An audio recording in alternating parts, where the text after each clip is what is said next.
Good golden hour gamers. This is Eudyssey Flex here. How's it going? This is Golden Hour Reviews.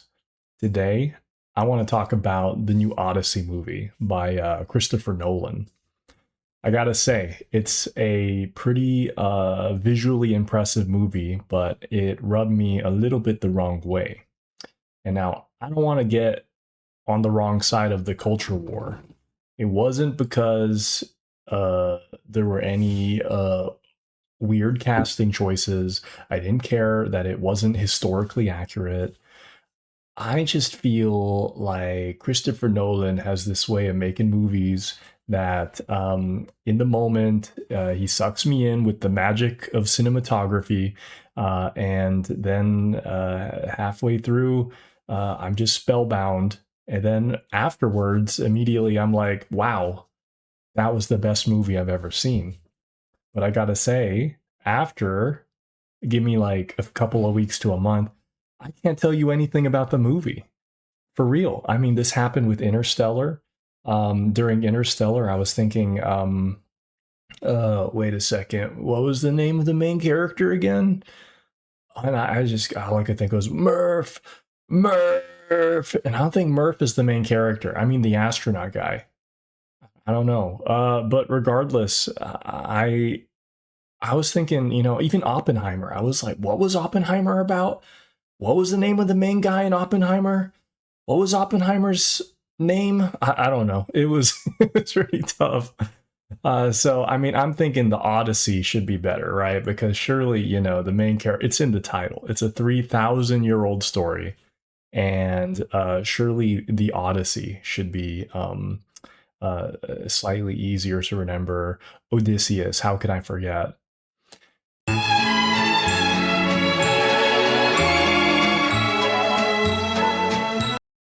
Spoilers for a 3,000-year-old ancient story, okay? Don't get mad about the way I structure my reviews and how I basically tell you the whole story, all right? Because if you haven't read this 3,000-year-old gem, I don't think you're gonna do it. I'm calling you on that, okay? So let us begin. The tone and themes of these stories, uh, you can kind of imagine how those plot points would be strung together, and the emotional tone of all of it. It's a little bit of mystical, it's adventurous, there's excitement. I mean, it's in the name, it's an epic, okay? But the way that Mr. Nolan goes about it just kind of rubs me the wrong way. I don't know. I thought that it was one of the coolest things in the Odyssey, where there's a pun where he tricks the Cyclops by saying that his name is Nobody. So when the Cyclops has to tell to the other Cyclopses, he says, "Nobody wounded me. Nobody wounded me," uh, and he's able to kind of get away with it. But in the original story, eventually Odysseus does give away his identity, because he's arrogant. As they're running off the shore, he says, "Hey, I did wound you. I'm Odysseus," and then that's how he delayed them from getting home, because now Poseidon's got your number, buddy. And I feel like in Mr. Nolan's Odyssey, the Cyclops is treated like a monster, doesn't talk except briefly, and he starts saying something about like, "Oh, I've been wounded," and then even the soldiers are confused. They're like, "Why is this? Why is that monster talking?" And then somebody has a line where they say, "Would you talk to an ant?" So I just think that was when it was better done in the original 3,000-year-old story. I don't know what to say. Okay, other things I liked about the movie. I would say that one of my favorite scenes was Cersei. They meet a witch, and she has the ability to turn soldiers into animals. And I think that the special effects work, the body horror of turning these soldiers into pigs, was super well done, super unnerving. Honestly, I think that was like one of the highlights of the entire movie. which is kind of a shame because I feel like the Odyssey deserves its highlight to be somewhere else. Like the highlight of the movie for me, you would have thought would have been by the time you go home, he goes home and has an emotional reunion with his wife and son. But I kind of didn't care enough at the end of the movie. I felt like Matt Damon as Odysseus was kind of being ferried between one plot point and another. And it was just kind of it was hard to get invested. I don't know. I have some other grievances with the movie that I'd like to share.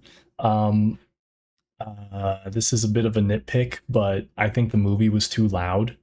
I think that it reveled in the idea of being IMAX and wanted to have this surround sound kind of you're in the Cyclops cave with Odysseus kind of experience. I will say that it was very cool. There is a scene where they're stuck in a cave with a Cyclops and they have to poke out the Cyclops's eye with a hot poker. And you're like, oh yeah, okay, this is gonna mess him up. And they're even like going for the throat too, right? So it's almost like, oh yeah, we're gonna kill this Cyclops in one shot. And of course, nothing is ever that easy. They poke the Cyclops in the eye, and the dude is screaming, and you just hear it in your bones. It's like the most visceral scream. I was like, that's pretty cool. But ow, my ears hurt. Thank you. There's a lot of other loud moments in the movie too. Of course, anytime that there's like a battle or like a war, people are screaming. And then there's like there's a couple of shipwrecks and everybody's screaming and there's a lot of thunder. And I listen, man, as a medical person, I've got sensitive ears by default, but I also know that I ain't getting any of that hearing back if I lose it. I don't like Mr. Nolan enough as a director that I'm going to lose some of my high frequency hearing. Okay, so halfway through, when I realized that it was just going to be one like loud noise after another, I just started plugging my ears, man. And one of the buddies here actually brought concert earplugs into a movie. I think that's absurd. Uh, there's another scene in the movie that kind of rustled my jimmies. I'll tell you that Odysseus has a hunting dog named Argos, who is, of course, also left behind. And the dogs also do not have a long lifespan. So 20 years is a very senior old dog. There is a historical painting that I will show you now. And man, this is like a real tearjerker. When Odysseus comes back from his voyage, and he has to be in disguise so they don't immediately murk him. But his dog remembers. His dog of 20 years remembers him. He sees him long enough one last time before passing away. I think that like the Odyssey is like a multi-thousand-year-old ancient story survives the test of time because people cared about it, and people cared about it because the themes are universal. So you would think that Mr. Nolan would do really well. What should have been an emotional slam dunk was, I feel, kind of quickly glossed over, um, and was almost like done quickly out of obligation. I just feel like it didn't get the same level of respect that it deserved. There were other actors in the scene. It wasn't quiet. I feel like Mr. Nolan never lets a scene and his characters breathe. I would have loved it if it was almost like just a copy of like this painting and almost like without words. Matt Damon just shows up and sees this dog who has been neglected and left behind. Instead, it was kind of like on the way into the palace and the son was there and like the old blind man was there who's like a mentor figure. And it's like, just give him a moment with his dog, man. I mean, that's what made the painting good, is because when you see this painting, it's just like, this is the guy and his dog. Like, this is only they should be there in this moment. No one else recognized him, not the son, not the wife, not the people. The dog recognized him, though, because the dog was able to sense his soul. the part of him that uh, has stayed the same throughout the 20 years. All right, every gamer. I think that we are circling the spiritual heart of my beef with this movie, which is that I think that movies are supposed to mean something and they're supposed to leave you with something after the movie is done. And I think it it rustles the jimmies just to know that to have almost infinite resources, infinite casting choices, that you lose track of the themes of the movie, of what made it special in the first place. I think that that is just a big travesty. I don't think I would have cared about. I think I would have watched the Odyssey, Mr. Nolan's Odyssey, very differently if I didn't already have access to this other Odysseus inspired work of fiction and art, which is Epic the Musical. This is, yeah, it's a musical, man, on Homer's The Odyssey. And I really recommend that all of you go watch it. It has similar pacing. It starts off with the Trojan War. My only criticism with it is that I don't think all the songs are made equal. I think it can be very Disney, with all the singing. But I mean, when you're making a musical, that's almost par for the course, I suppose. But like people love this music so much that they end up making animatics of it, and I hope that someday somebody just animates the whole thing. I just think it's incredible.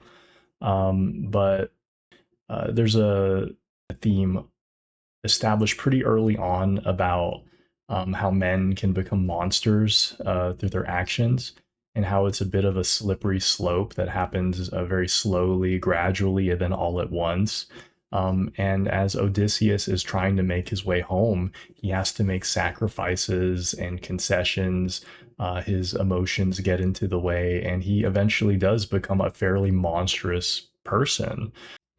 I feel like the magic of ancient Greece, including the people's relationship with a monster, like actual monsters, like the Cyclops and the gods, is also better explored in the musical than in Mr. Nolan's film.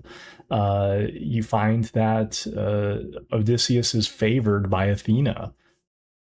Athena is kind of like uh, Matt Damon Odysseus's is kind of like his tulpa is like his imaginary friend. Shows up kind of in his head from time to time and speaks to him, and for like a goddess of wisdom doesn't really have much that is profound to say, which I was pretty disappointed by. um, there is a scene where eventually Odysseus washes up on shore, and he's like, "Oh my gosh, where am I?" And then Zendaya Athena looks at him and says, "You don't remember your own home?" And or something like that, or you can't recognize your own home, or doesn't this look like your house, or something like that. And I was just thinking, like, how much more profound that line would have been if she just said, "You're home," right? Instead of having a snarky sort of Hollywood movie kind of line. Uh, I just feel like if Athena was his goddess of wisdom, like they're best bros, man, and they go way back. He has the ability, that what makes him like a very, uh, uh, I was going to say contendable, competent hero is not because he's like strong like Hercules, or gifted with magical items, but that he's like intelligent. That Odysseus has a mind that allows him to strategize and outmaneuver his opponents, and he gets that from his tutoring with Athena. But through the musical Epic, he eventually develops a poor relationship with her, and then she abandons him. and recedes away from his life, leaving him lonely and isolated. I think that the musical also does really well the isolation. He just progressively loses more and more soldiers as he loses more and more of himself. And by the time that he finally gets home, he has to be a vengeful murderer. He also goes John Wick in the musical, and essentially he's hit this morally irredeemable point. Finally, he does get what he wants, and he sees his wife Penelope and his son Telemachus. But his big question is, does it even matter after everything that I've been through? Are they even going to? Or number one, are they going to recognize me? And number two, are they going to still love me? Right? Because I've had to make so many sacrifices to be here, and I have become a monster. I'll tell you now. I won't act now. I know I'm the spoiler guy, but I won't spoil the ending. But uh, pretty much in the end of the musical, he finds that it's kind of corny. I'll spoil the theme, I guess, which is that it was him all along, and he has this inviolable core. He's is the still the same Odysseus, where it counts, and that's, I don't know, man. It just hit different. Just watch Epic the musical. Just check it out, and then compare it to Mr. Nolan's film, and the way that that ended, and you'll be like, I understand Udiflex now. Take my like, take my subscription. There was a YouTube video that I saw, and it was titled "Why Do All Christopher Nolan Films End Like That?" And you know what I mean. Like, very preachy, hit you over the head with a theme that Mr. Nolan thinks is super deep. Uh, Throughout the story, they talk about this thing called Zeus's law, and Zeus's law is essentially this idea that it's this idea of hospitality, that you have to treat all strangers, even beggars, and vagrants, with the utmost respect, because you don't know who could be a god in disguise. You don't know who has a divine soul, and who's representing who, basically. And if you did Control F of the entire script of Christopher Nolan's The Odyssey, I swear to goodness that Zeus's law probably shows up 21 plus times, which is one more year than Odysseus was gone. Uh, I started to notice a lot. At first, I thought it was cool, like, oh yeah, Zeus's law, that's a cool concept. And then they bring it up again and again and again. I'm just getting sick of it, man. And it's like it's like Mr. Nolan was like, "Hey, I know this is a 3 hour movie. I want my themes to be a little more clear this time, so I'm gonna spread it like peanut butter over the jelly sandwich of this 3 hour runtime movie." It was ridiculous, um, but it did get me thinking. I'll give it that, because this idea of hospitality, uh, Odysseus is having the hospitality of his kingdom being taken advantage of by these suitors. They have to be allowed into the court and entertained, because of Zeus's law, because of this idea of hospitality. But Odysseus himself, in concocting the Trojan horse, for which the people of Troy took into the kingdom, ended up basically abusing the hospitality. So it's like you're kind of rooting against these suitors, and saying, ah, yeah, Odysseus, go John Wick on their asses. But like, I mean, Odysseus was a war criminal. I mean, he ended up he ended up crafting this awful plan that killed people, man. And he took advantage of human hospitality. And so, yeah, that is a cool concept. And there's a very heavy-handed idea in the movie. Odysseus ends up coming home, and he ends up telling his wife, he's in disguise. I guess the wife thinks he's a beggar, he has this really stupid quote where he's talking about how the sea peoples are coming around, and because Zeus's law has been disrespected, it's caused a chain reaction of more and more people to disrespect Zeus's law, and thus he literally says our age of bronze is collapsing. And I'm a big fan of historical time periods like the Bronze Age collapse. But come on, I ended up rolling my eyes so hard in the theater. I knew that that was a quote in the movie going in, but when I heard it up front, it was like I felt like the director was speaking through the character, trying to be like, "This is real deep, ain't it? Wasn't this the deepest thing you've ever heard? Wow." Doesn't it remind you of my previous movie, Oppenheimer? Yes, it did, Mr. Nolan. It did remind me of Oppenheimer, where the main character, what was his name again? Oppenheimer is talking to Einstein, and you don't know what they're talking about until the very end of the movie. And then you find out that Oppenheimer dropped a truth bomb, pun intended, where he says, I think we started a chain reaction that's going to end the entire world. So it's almost like the Odyssey is the spiritual prequel to Oppenheimer, which I think is kind of dumb. I think it's kind of dumb. I'm sorry. All right, my gamers. I feel like I've rambled enough. Overall, I just want my take home to be, I don't feel like I didn't like the Odyssey movie because it was woke, because it was big Hollywood. I just didn't like it because I felt like it was soulless. It didn't explore the themes of the Odyssey in the way that I feel like it makes the Odyssey special.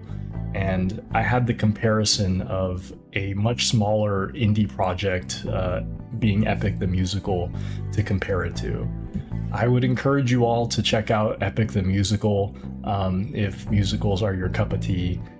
For a deeper, more satisfying exploration on the topics of the Odyssey. I feel like an adaptation should elevate the core work in some way. And while Mr. Nolan did elevate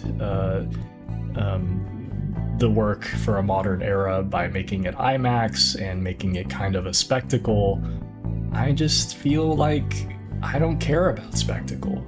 I care most about themes. I care about the message. I care about how does this impact me, and how can it change the way that I try to see and live my life. This has been Eudyssey Flex. I wish you all a safe homecoming. Thanks for watching my review, and good luck editing this to my editor.